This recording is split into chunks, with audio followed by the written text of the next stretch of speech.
Sawadika, bonjour à tous, bienvenue dans une nouvelle vidéo sur ma chaîne Kathleen à Phuket. Aujourd'hui, j'ai Julie avec moi pour ma série de vidéos qui s'appelle Paroles d'expat, donc où les expatriés nous racontent leur expérience d'expatriation en Thaïlande et plus précisément à Phuket. Aujourd'hui, on a la chance d'être au Ton My Spa, qui est un endroit magnifique qui se situe sur Hawaï, qui est géré par Hervé, un Français, et où Julie fait de l'aquagym, et donc c'est pour ça que je suis venue après son cours d'aquagym pour filmer ici. C'est aussi un endroit où on peut se faire masser, où on peut boire un verre, on peut passer vraiment un bon moment, il y a un hammam, voilà, il y a plein de choses. Je ferai d'ailleurs une vidéo uniquement au sujet d'une Ton My Spa avec Hervé, comme ça vous aurez toutes les informations. Mais aujourd'hui, on a pris une bonne coconut bien fraîche parce qu'elle a bien transpiré pendant son cours. Donc voilà, aujourd'hui j'ai Julie avec moi. Bonjour Julie. Bonjour Kathleen, bonjour les spectateurs de la chaîne de Kathleen Phuket. Voilà, donc je viens de terminer mon cours d'aquabiking avec Hervé. En pleine forme. Voilà, je suis en pleine forme mais en même temps déshydratée. Donc voilà, la coco de Phuket, c'était indispensable pour amorcer l'interview. Julie, je sais que ça ne c'est pas trop de demander ça à une femme, mais quel âge tu as? Alors, j'ai 43 ans. Ouais. Tu viens d'où en France? Je suis d'origine chinoise, ayant grandi en France pendant 42 ans. Et je viens de Montpellier. J'habite à Montpellier. Je suis mariée avec 3 enfants en bas âge, 7 ans, 12 ans et 16 ans. Bas âge, ils sont plus bas âge. Bas âge. Le dernier. La dernière est encore petite, je dirais. Voilà. Et ton mari est français? Et mon mari est français d'origine allemande. D'accord, donc au fait c'est ça que tu me dis, c'est que tu es arrivée il n'y a pas très longtemps en Thaïlande au final. Voilà, nous on est arrivés, en fait il y a l'année avant le Covid, on est venu à la Toussaint pour repérer, en fait, l'année de mes 40 ans on était venu à Bangkok. Et en fait on a beaucoup aimé la Thaïlande, avant on avait beaucoup voyagé mais pas en Thaïlande. Et on s'est dit tiens, ce serait bien de partir à l'étranger avec nos enfants, avoir une expérience à l'étranger. Et on s'est dit tiens, pourquoi pas Bangkok. Donc on est revenu l'année d'après et en fait on s'est dit ah non mais Bangkok que c'est génial pour les vacances mais pour y vivre c'est l'enfer. Et on s'est dit mais pourquoi pas une île. Et donc en fait on s'est dit Phuket. On est venu à Phuket visiter pendant une semaine et on a adoré. Ouais. Toute la famille avec les 3 enfants? Non, on est venu que tous les deux et en fait en repérage et on a commencé à faire voilà toutes les recherches pour s'expatrier et puis là Covid. Et avec le Covid, on s'est dit non mais là, ils ont fermé le pays, on ne pourra jamais venir. Et en fait, on a réussi à venir en Thaïlande grâce en fait à nos enfants. Parce qu'en fait, nous avons des visas tuteurs.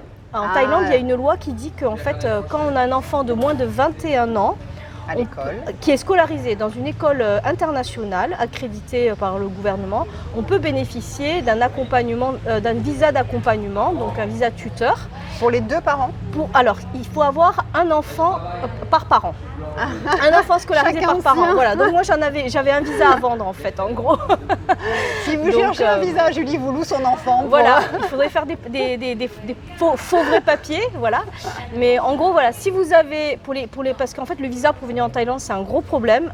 Mais si vous avez des enfants qui doivent aller à l'école, en les inscrivant dans une école internationale, et il y en a beaucoup sur l'île, vous pouvez bénéficier d'un visa d'1 an pour rester. Mais vous n'avez pas le droit de travailler avec ce visa. Ce n'est pas un visa de travail, effectivement, on n'a pas le droit par exemple de venir travailler chez Hervé avec ce type de visa. On peut, voilà, on est accompagnant et on est investisseur pour dépenser notre argent sur l'île. D'accord, donc toi c'est ça ton visa, c'est ton visa tout à fait. Pour toi et ton mari, c'est visa accompagnant des enfants qui sont à l'école. Tout à fait. Et du coup, moi je ne travaille pas. Parce que j'allais demander quelle est ton occupation et celle de ton mari. Je suis en reconversion professionnelle, donc officiellement je ne travaille pas, je fais des recherches sur des projets que je voudrais développer en tourisme et sur Internet. C'était quoi ton métier en France? Alors en France, j'ai eu plusieurs métiers, mais j'ai plutôt travaillé en fait dans l'informatique de gestion. Dernièrement, j'ai travaillé dans une banque pendant quelques années à l'informatique. D'accord. Et voilà, donc la crise de la quarantaine, on a envie de changer de vie, on de devenir son propre chef d'entreprise. Ton mari, il t'a suivi dans tout ça? Et mon mari, j'ai de la chance parce que mon mari travaille sur Internet. Ouais. Donc lui, il est digital nomade et en tant que digital nomade, avec un visa tuteur, c'est plus ou moins accepté parce que en fait, ce n'est pas une activité qu'il exerce en Thaïlande, on n'a pas de pour le marché thaïlandais. En Thaïlande. Donc c'est toléré, mais effectivement, ce n'est pas théoriquement.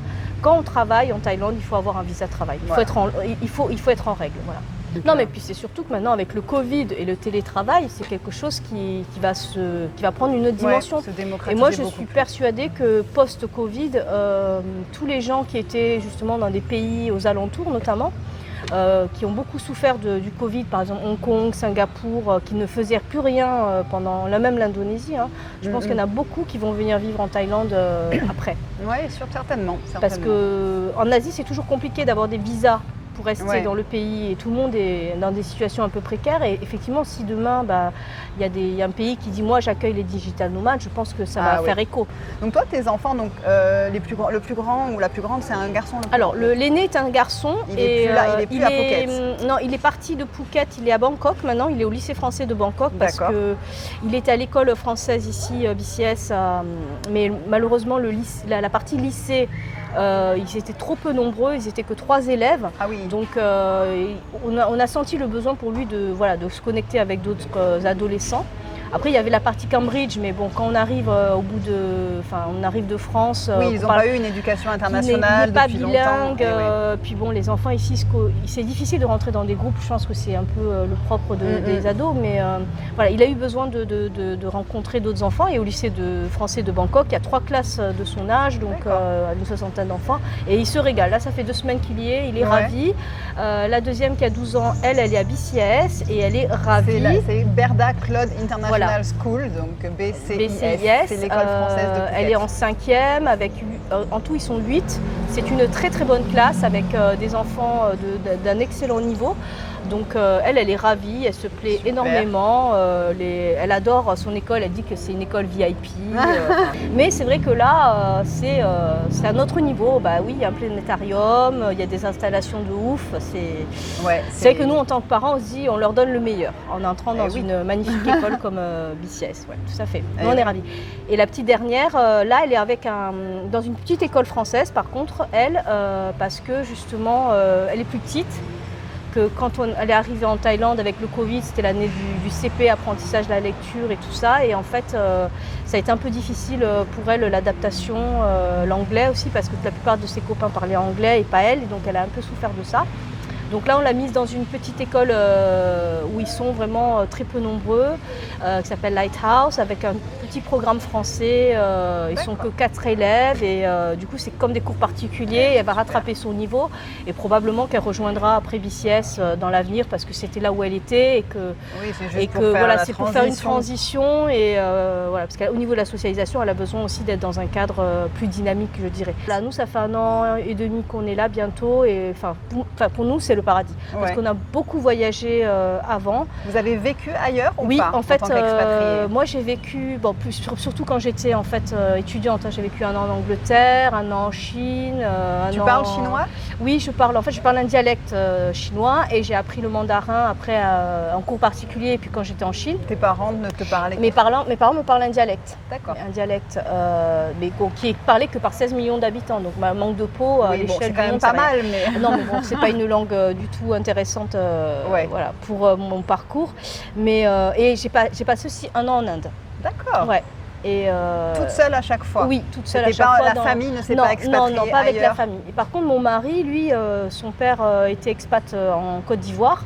Donc il a vécu pendant, je crois, 5-6 ans en Côte d'Ivoire. On est vraiment agréablement surpris parce qu'on savait que c'était une île magnifique, luxueuse et tout ça, mais il y a tellement tout pour vivre, au niveau infrastructure, au niveau sportif. On peut trouver de tout, à tous les niveaux. Tout. Et puis facilement, avec votre téléphone portable, vous pouvez tout faire. Non mais c'est incroyable. C'est vrai que il y a une facilité. Enfin, nous, on est dans les nouvelles technologies. Moi, on a toujours été bercé quand même dans ce milieu-là.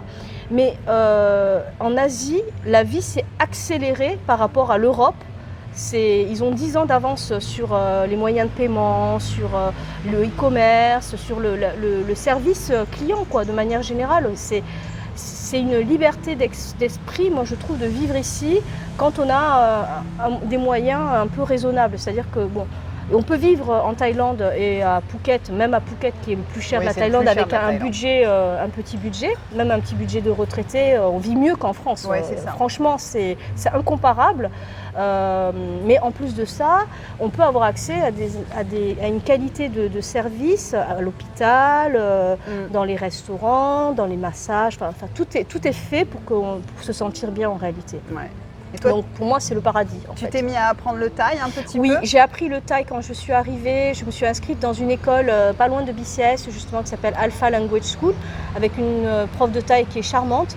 Mais avec le Covid, en fait, ça a toujours. On a fait 2-3 semaines, on s'est arrêté, puis voilà. Puis bon, moi j'ai pris la formule un peu intensive où j'ai appris à écrire et à lire avant de parler. Ouh là là. Donc du coup, en fait, c'était très bien parce que j'ai beaucoup bossé au début, mais après, bon, ben, voilà, l'étape entre l'apprentissage de la lecture et puis après l'oral, ben là, c'est là où il y a eu pas mal de coupures Covid et l'école a fermé. Et là, ben, en fait, je baragouine un peu en parlant avec les commerçants, les taxis. Ça, voilà. Mais bon, une fois que je sais plus. Les enfants, ils en font à l'école un peu. Ils en font un peu quand même. Mais ils préfèrent parler anglais. Et donc toi, vous êtes retourné en France depuis ou pas encore? Alors non, on avait planifié de partir en France cet été pendant 2 mois, mais avec les règles sanitaires en France, bon, on est vacciné, hein, mais vaut mieux attendre un peu. Donc je pense qu'on va peut-être pas rentrer cette année. Finalement, on va rentrer l'année prochaine et les familles viendront nous voir cet été. Maintenant que tout le monde est vacciné en France. Tu n'as pas encore visité la Thaïlande? Non, pas encore parce qu'en fait, on n'a pas trop eu le temps. On est allé juste à Phang Nga. Phang Nga, c'est juste à la sortie de Phuket. Mais on voulait aller à Krabi, puis bon, il y a eu un lockdown. C'est que vous êtes arrivé à un moment où c'était pas ouvert comme on aurait pu. Non, et puis on s'est dit, la première année, il y a tellement de choses à faire à Phuket, on va pas partir. Ah bah oui, tu as déjà plein de choses à découvrir sur Phuket. Et puis avec le Covid, on a eu des prix pour aller visiter des choses qui étaient vraiment des prix cassés à plus de 50% et avec personne, quoi. Donc toi, au fait, dis-nous un petit peu comment ça se passe une journée dans ta vie type en tant que maman qui ne travaille pas donc pour le moment sur Phuket. Qu'est-ce que tu as comme activité? Qu'est-ce que tu fais comme hobby à part l'aquagym avec Hervé? Alors moi, globalement, tous les jours, c'est réveil 6h50, 7h. Voilà, et puis après je fais le taxi pour amener les enfants à l'école. C'est loin de l'école? Non, nous on habite à 12 minutes en voiture de l'école, donc c'est vraiment très pratique. Il y a des embouteillages? Oui, il y a un tout petit peu d'embouteillage au rond-point Chalong Rawai. J'amène les enfants, après j'essaie de faire du sport quand je peux le matin. Donc soit je viens chez Hervé, soit je vais à la salle de gym, la Action Point, je fais du crossfit. Bon, ça se voit pas trop, mais du coup après c'est douche, je fais un peu des emails, je regarde l'actu sur internet, je regarde quand même tous les jours l'actu en France et l'actu ici, enfin les gros titres, je lis pas tout, mais tu t'es pas coupé complètement de la France? Non, je prends 20 minutes tous les jours pour lire l'actualité, au moins 20 minutes. Ton mari est avec toi à la maison aussi? Il travaille de la maison? Oui, il est de la maison, et puis après voilà. Et après le rituel, souvent, pas tous les jours, mais on déjeune dans un restaurant, un petit café, on mange une salade. Alors je cuisinais beaucoup en France. Depuis que je suis ici, objectivement, je ne cuisine que 3 fois dans la semaine. J'imagine qu'avec les enfants en France, tous les midis, soit je vais manger au resto, soit je mange un truc de la veille ou je bricole un truc rapide. Et le soir, soit je vais au marché de nuit en face de chez moi, je traverse la route et je vais acheter en fait des plats locaux, à la maison. Voilà, que je ramène à la maison. Une fois par semaine on fait ça. Après sinon je cuisine un petit peu. Donc, et Foodpanda aussi, je commande beaucoup sur internet. Avec des applications qu'on a, avec l'appli mobile, c'est un peu Uber Eats qu'il y a en France, et nous ici c'est Grab, c'est Foodpanda et Aroidi. Je vous recommande les trois, je vais vous les écrire. Et Aroidi, je trouve que c'est le plus qualitatif justement. Je trouve que c'est celui qui est le plus adapté aux étrangers. Oui. Parce que sur Grab par exemple, il y a beaucoup de choses qui ne sont même pas traduites, qui sont écrites en thaï. C'est étonnant d'ailleurs. Et même des restos qu'on connaît où on va manger, qui n'ont pas traduit leur menu en anglais, donc on ne sait pas ce qu'on commande. Non, mais la nourriture est tellement bonne dans la rue, dans les restaurants, à un prix qui est vraiment très raisonnable. Donc du coup, le temps d'aller faire ses courses, de faire à manger, puis à la fin on n'économise pas grand-chose en réalité. Financièrement, c'est pas. Donc voilà. Donc après l'après-midi, ce que je fais, c'est que je fais beaucoup d'internet du coup pour mes projets, pour trouver des infos. Je fais aussi un peu de réseautage quand même, rencontrer des gens. Sortir pour connaître la communauté française, mais pas que.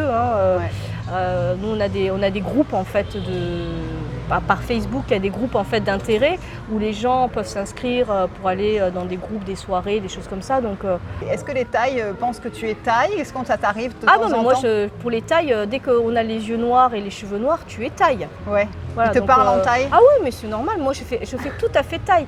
Quand je vais chaque fois que je rencontre des mamans Thaï justement par l'école et tout ça, elles me disent toujours que je ressemble aux Thaïs de Phuket Town, parce qu'en fait, les Thaïs de Phuket Town, c'est les Chinois en fait. Donc, moi, j'ai tout à fait un type chinois du sud, donc oui, il n'y a pas de souci. Ça doit être rigolo. C'est vrai que quand même, on s'en rend pas compte, parce que j'imagine que toi, dès qu'une Thaï s'approche de toi pour te parler, elle s'adresse à toi en Thaï directement. Mais en fait, ce qui est fou, c'est que même à Phuket, je veux dire, il y a tellement d'asiatiques, de communautés différentes. Il y a beaucoup, par exemple d'asiatiques qui viennent du Kazakhstan. Il y a beaucoup de Coréens, des Japonais aussi. Oui. Il y a des Philippins. Il y a énormément de brassage asiatique. C'est vrai qu'en Asie, en Thaïlande, mais partout, même en Chine, dès qu'on a les yeux noirs et les cheveux noirs, on est local. Donc c'est sûr que moi je fais pas très local. Moi. Voilà. Et donc vous êtes de la famille et tout le monde se sent bien ici, tout le monde a envie de rester ici sur le long terme. Nous en fait on a passé le cap, ça y est, on a fait une petite acquisition, donc on va rester ici pendant quelques années et faire des allers-retours ou peut-être partir dans d'autres pays, mais en tout cas garder un pied à terre en Thaïlande, parce que vraiment... Pour vous avez trouvé votre petit paradis. Pour moi c'est le paradis. Tous les enfants sont heureux de leur vie ici. Donc il y a personne pour moi, qui dit Phuket c'est le paradis. Après voilà, c'est Phuket aussi, c'est pas le reste de la Thaïlande. Je suis pas sûre que j'habiterai à Chiang Mai, ou même si c'est magnifique, mais bon, avec la pollution qu'il y a, quand on voit que les gens de Chiang Mai veulent devenir vivre à Phuket, les gens de Bangkok déménagent, ceux qui ont des enfants en bas âge déménagent pour venir vivre à Phuket pour échapper à la pollution. Voilà. Et donc toi, qu'est-ce que, pour conclure un petit peu cette vidéo, même si tout ça est très positif, est-ce que tu conseillerais à des gens, qu'est-ce que tu donnerais comme conseil peut-être à quelqu'un qui voudrait s'expatrier en Thaïlande ou à Phuket et qui hésite ou qui ne sait pas trop, avec une famille surtout? Moi, c'est une idée de une maman en fait. Alors une maman, moi ce que je conseille quand même avant de venir ici, c'est... parce que pour avoir eu des témoignages d'autres personnes, d'avoir discuté avec des gens qui ont connu, parce qu'en fait il y a beaucoup de rotation de personnes à Phuket, il y a beaucoup de gens qui viennent 2-3 ans, ils ont tout vendu, ils sont arrivés entre guillemets sans job, sans projet, et entre guillemets ils ont un peu cramé leurs économies et ils repartent un peu main devant, une main derrière. Voilà, et ça malheureusement c'est l'histoire, enfin nous quand on est arrivés, il y en a beaucoup qui nous ont un peu dit de faire attention, de ne pas tomber, surtout quand en plus on a des enfants, parce qu'avec des enfants, entre le coût des écoles, parce qu'il faut compter pour un enfant entre 500 et 1000 euros par mois pour la scolarité. Mais si vous avez des revenus qui sont plus faibles, vous pouvez avoir une bourse par exemple, à BCS, vous pouvez avoir une bourse, au lycée français de Bangkok, vous pouvez avoir une bourse, je crois même à Pattaya, toutes les écoles françaises reconnues à EFE peuvent bénéficier d'une bourse. Il ne faut pas venir ici en se disant je vends tout et puis après on verra. Moi ce que je conseille c'est d'avoir plutôt un métier digital nomade plutôt. Travailler en ligne. Travailler en ligne, avoir 6 mois je pense d'économie pour au cas où. Avoir un minimum peut-être de revenus en fonction du nombre de têtes dans la famille de 1000 euros par personne, quoi. Il me semble qu'avec 1000 euros par personne, là on est plus serein. Quand tu pensais venir avec toute la famille et tout, les enfants, tu leur as parlé avant, vous êtes venus aussi une fois en vacances avant, ou alors vous êtes partis directement? Non, on est partis directement et on s'est dit que de toute façon les enfants ils s'adapteront. Et ça s'est bien passé. Voilà. Mais il faut venir avec une forme de lucidité, c'est-à-dire qu'il faut avoir un plan B, quoi. Il ne faut pas se dire voilà. Tout quitter, se dire ça y est c'est parti, alors que plein de choses peuvent se passer. Parce que le problème de la Thaïlande, c'est que comme c'est un paradis, ça a aussi les travers du paradis, c'est que y a les couples qui divorcent aussi en arrivant, parce que il y a des filles quand même qui sont très entreprenantes à tous les coins de rue. Voilà, et qui n'hésitent pas dans certaines situations en fait à renverser les familles. Donc il faut quand même le savoir. C'est vrai, et dans beaucoup de couples, ça peut être fragilisé. Et voilà, moi je pense qu'il faut être très très lucide. Il faut être dans une situation aussi de couple assez solide pour venir. Moi je pense qu'il faut pas vraiment planifier en fait. Il faut venir en se disant on fait une expérience de 1 an, on voit comment c'est. Si ça nous plaît, si voilà, tout est au feu vert, on recommence pour une autre année. Mais... Bon, en tout cas, merci Julie, parce que je pense que là, on a couvert pas mal d'aspects de ta vie, même si tu es encore une jeune expatriée, puisque ça fait 1 an et demi que vous êtes ici, mais en tout cas, ça a l'air d'être parti pour le long terme. On est vraiment, je ne sais pas si c'est parce que je suis d'origine asiatique ou c'est parce qu'on a eu une vie un peu globe-trotter avant, mais en tout cas, franchement, on a fait le meilleur choix de notre vie. Bon, en tout cas, merci pour ton expérience, Julie. Je vous remercie d'avoir regardé la vidéo jusqu'au bout. N'hésitez pas à vous abonner à la chaîne, à me suivre sur mon compte Instagram Kathleen Phuket. Et puis voilà, en attendant, je vous souhaite une très très belle journée et puis je vous dis à la semaine prochaine pour une nouvelle vidéo. Bye bye!